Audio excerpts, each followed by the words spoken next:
Maar het is heel net slim dat wij hier wat stadiger binnen, zo zei de veiligheidsregio. Het past bij het beeld dat er in Friesland minder kazernes binnen en dat de brandwacht dus langer tijd nodig had om te plak te komen.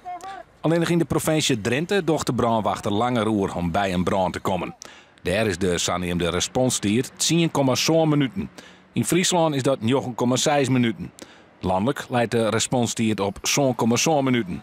De veiligheidsregio Friesland is zelfs wel grutsk op de onritieren. Want als je realiseert dat wij, zeker in de tijd dat je even realiseert dat wij binnen 4 minuten die vrijwilligers gemiddeld optreden hebben.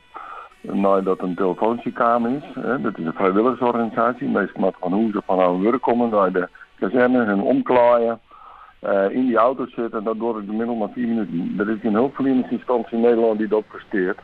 In timbevolkte regio's docht de brandwacht een grutter beroep op vrijwilligers. Daardoor wordt het uitrijden daar langer als in regio's met meer kazernes en beroepskrachten.